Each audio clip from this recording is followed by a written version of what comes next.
but there's exceptions to every rule. But if you can put together some of these indicators, you're usually quite right in what you're shooting. The other interesting thing is that in every part of Europe where you're hunting, whether it's in Hungary, south, north, west, east, or whether it's in Germany, Sweden, wherever you go, the boar look different. So if you're going to a hunt that you've never been before and there's restrictions on what kind of boar you can shoot, talk to the person in charge of the hunting and really try and find out what they look like, how big the sizes are of a frischling on average, of a Überläufer on average, because in some areas, for example, if you go to Spain, the boar are much, much smaller. If you go to the northern part of Germany, they're bigger. If you go to the southern part, they're not so big. So there's difference in sizes and the way they look in every area. And it can be very, very difficult to distinguish the differences between the boar if you've never hunted in an area before. But we did something right here, that's for sure. He's the right size, right age, and healthy looking. Everything was perfect here. The sun is setting, and today's hunt is coming to an end. But Per just manages one more chance.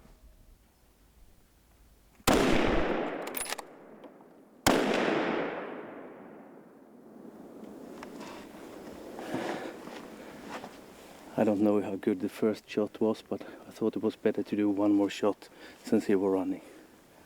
But now he's down.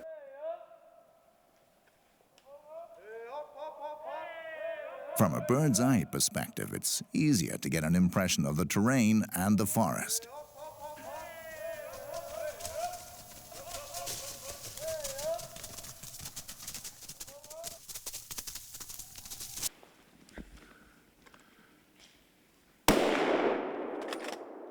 This wild boar went to the eternal pastures in a flick of a second. We have a long road passing our stand. We have some nice open woods on both sides. It looks open because you can see very far, but there's actually a lot of trees. So I think what's quite important is I've measured my distances on the road so I know how far a few trees are. I take trees that you can easily remember, and I know 50 meters, 75, 100, 125, so I know what the distance is when the boar comes. So I know about how much lead I have to give them. And then also what I do, I look at the forest very, very closely, and I find gaps where I know that I can shoot quite well when the boar come running through. So I put up my gun and I follow the boar, and I know when the gaps are coming that are a little bit wider than the rest of them. So that makes it easier for me to know where to shoot before the boar actually comes. And you kind of take a photograph of each part of your stand in your head, so you know about what happens. And once the drive is begun and you're about halfway through the drive, you usually know about where the boar will come, because they take about the same kind of paths or trails. So once you're halfway through, you get a better idea what's going to happen or how they're going to run. If you see them at all, most of the time you don't get to see them very much. But we're ready now, and we've got a little bit of clouds. It's warmer today, but it looks good. Very good. Franz Albrecht operates at an incredible speed, but he still manages to place most of his shots in the perfect spot, just behind the head of the boars. Incredible skill.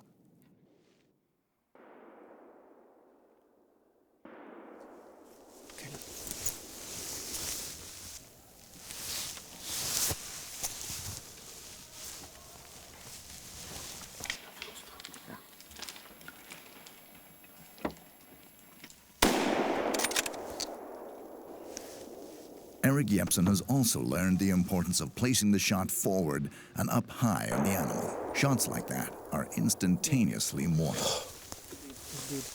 Thank you. Thank you, Peter. Good. Thank you. Yes.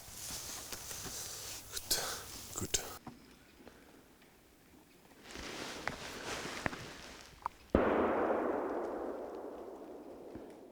Note the precision that Franz demonstrates here, shown partly in slow motion in order to give you time to follow the action.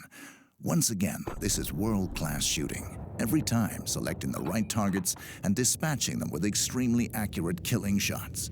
Keep an eye on the 3 wild boars in the background.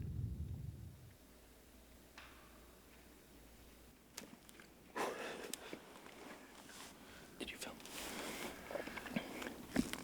They were three Überläufer, maybe 50, 60 kilo. But they were very, very far. And I really didn't feel I have a safe shot. I think the chance of missing or wounding it would have been too high. So I decided not to shoot, and I think that's, even though you try and get what you can get, there's no trying, and when you're dealing with animals, that's what I think anyway. And when I take a shot, I really want to make sure that the animal is dead before it hears the shot. So I try and take them as much in front here as I can, because I feel that that's the shot that they do not feel any pain, and it's just lights out and that's it.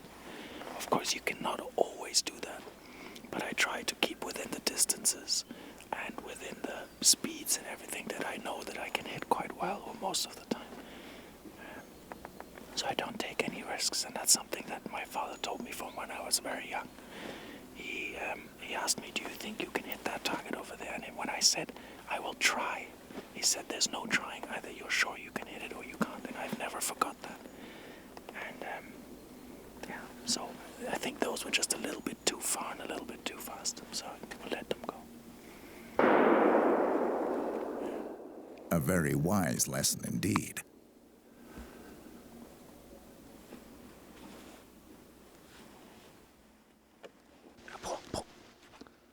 Start with number 2.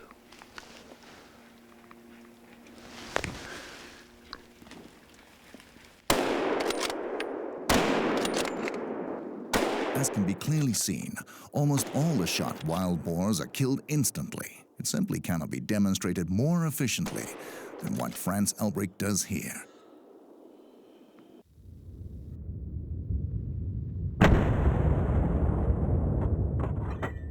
Only by means of a technically advanced high-speed camera is it possible to film scenes like these. You can clearly see where the bullet hits and what the effects of the impact are. And effective, it certainly is.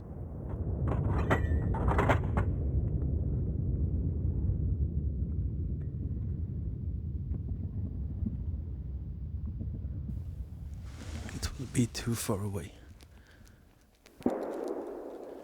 Ready? One of the most important scenes of this film, one of the finest skills that an experienced hunter can demonstrate, is that of restraint. And Per shows it here. Too much high speed. I will not hit.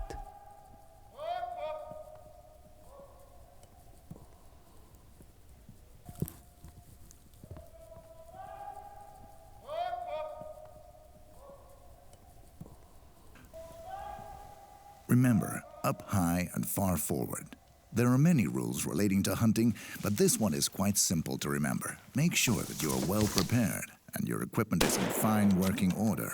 And don't forget to practice at the target in good time before a planned hunt. This is how it should be done. 3 excellent shots from Eric.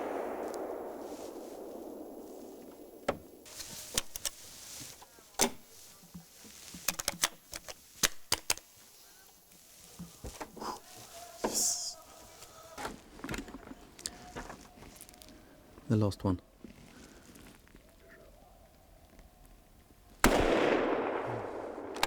Per concentrates on the last boar. Well done, Per. We lift our hats to you.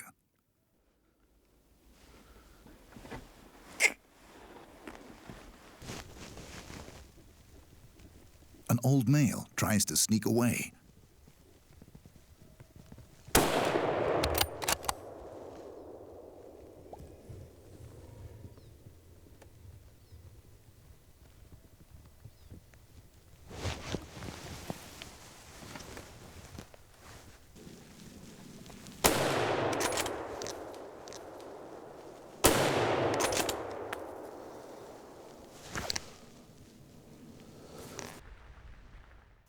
Unbelievable, isn't it? Even if the perfect bullet placement would have been slightly further back, the boar should still have dropped at a shot like this.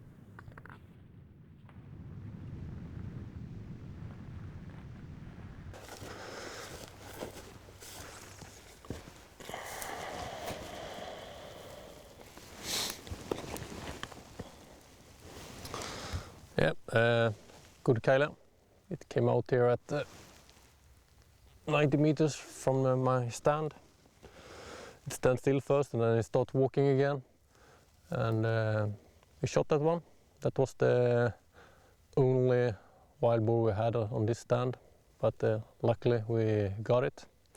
So I'm happy for this one. It's a good Kaila. New drive. Eric Jepsen makes ready for action.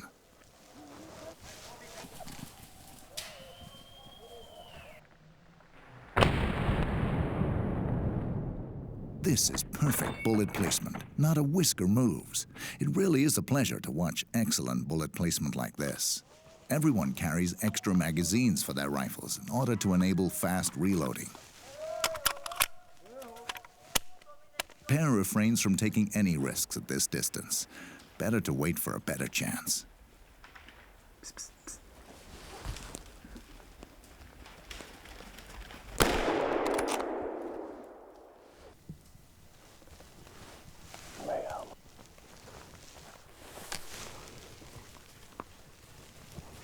As everyone knows, no trees reach the sky.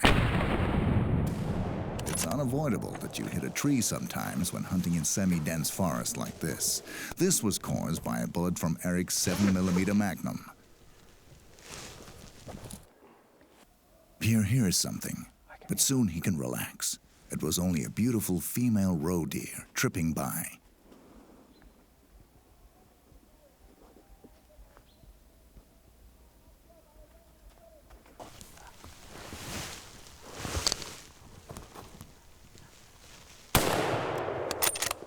Eric Jepsen gets up the tree where he fell. He keeps himself ready, but it's a dead boar that rolls down toward him. Franz Albrecht has sensed that there are wild boars approaching. He is tense as a loaded spring. When he aims, swings, and reloads, it all happens in one movement. Everything appears to be embedded in his spine, and everything happens at the speed of light. There were 3 boar. I think the first one was a Kaila. The second 2 were big below. They were full speed, really fast. And it's just that the beaters have gone through. It's the second part of the driving. I was looking on the other side. I don't actually know why, but I heard something in the background. Suddenly these boys, I mean, they were full speed at their full. And I could see them coming in the thicket and they were still quite slow. And then there was an open bit down there and this is what they like to do before they get on the open. They suddenly give it full speed. Super exciting. I'm gonna go and reload. You never know, there might be someone. If you're the happy owner of a Sauer rifle like this, and you suddenly got a burning desire to acquire an 8-shot magazine like Franz Albrecht's, you should know that this is not a standard item. It has been specially made for him by a German gun maker. Even when Franz Albrecht refills his magazine, he keeps his eyes and ears wide open, ever ready for instant action if something should show up.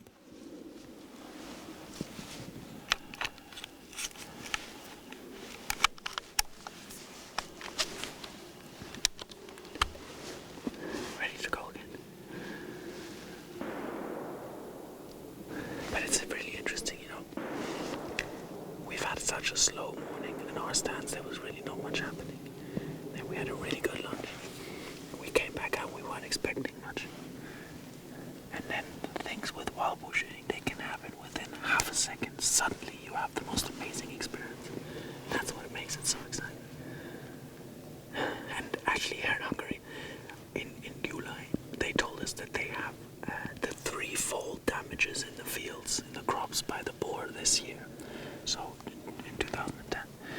And they've asked us to really try and reduce the number of boar because the amount of money they have to spend to reimburse the farmers is just gigantic. So we're trying to also shoot a few Überläuferbach and also Singlebach. Of course, I'm always going to stick to the rule that if I have a group, I start for the small ones and then I go up. It's a little bit different than in other countries.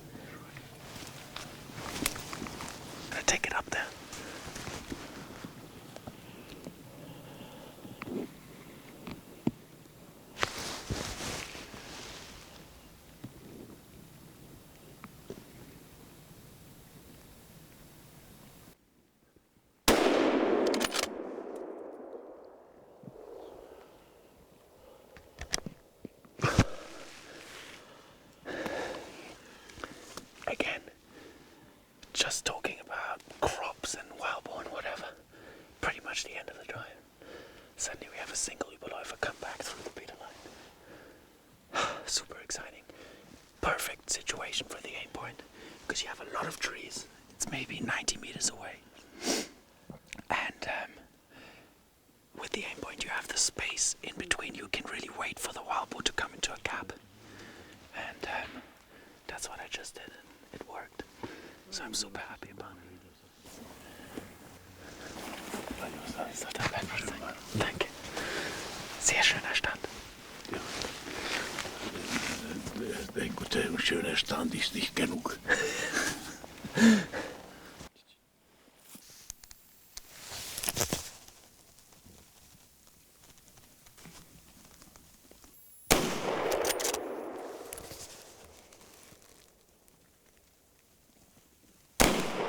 Not surprisingly, this experience is very much to Eric's liking. 2 wild boars in close pursuit, shot with only a few meters between them. Yes.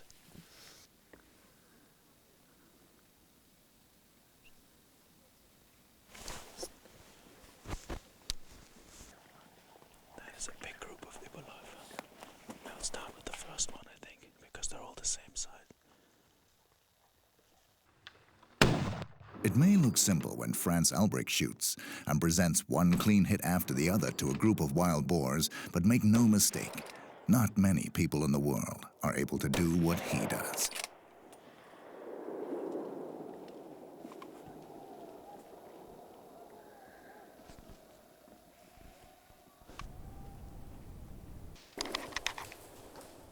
Wild boars approaching pair, but there is small talking in the post. On the open area, because then you don't shoot pigs on an acre. And if they are going 2 meters in, you will not get them in the camera.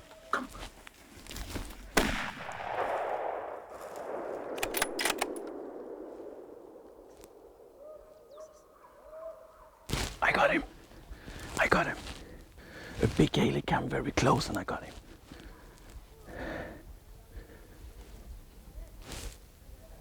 What we have just witnessed can only be called instinctive shooting, a perfect demonstration of why aim-point sights are ideal for driven hunts. You mount your rifle to the shoulder, seek out the target with both eyes open, and let the red dot tell you when to let go of the bullet. Gradually, your instinct takes over, and it becomes a natural action.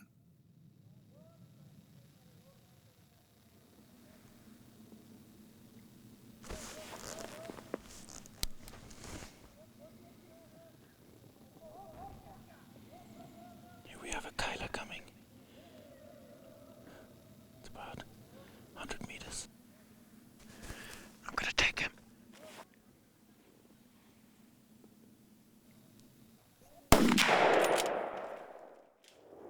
Classical Franz Albrecht position.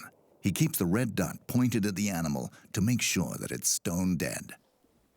He really is. He's a very, very good Kyler. And what you can see most nicely on this one, it's a mature Kyler, and he's got long teeth. They're quite wide. He's been using up his top teeth. They're a little bit broken off, and you can see by the way he's been rubbing them against each other, he's a really old boar. What I could see while he was still coming through the forest, you could hear my commentary. I saw the hair in front of his back legs, and I could also see the camel bump. Here you have the first bump, then it goes down, becomes flat, and here you have the second bump. And that's usually a sign for a Kyler, and if you can see the teeth, I couldn't see that at that distance, but I was pretty sure it was a mature boar.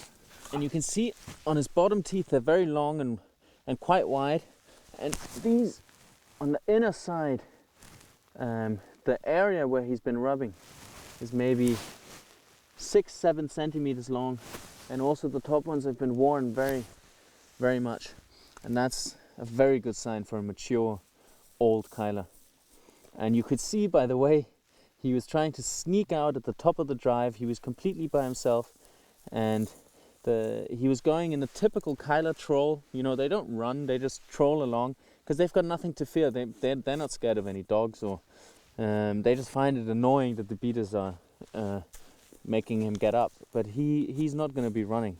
Well, it was a wonderful example of how these big old boar move, because they've been through so much and they know exactly what's going on, and they know the corners where no guns are. And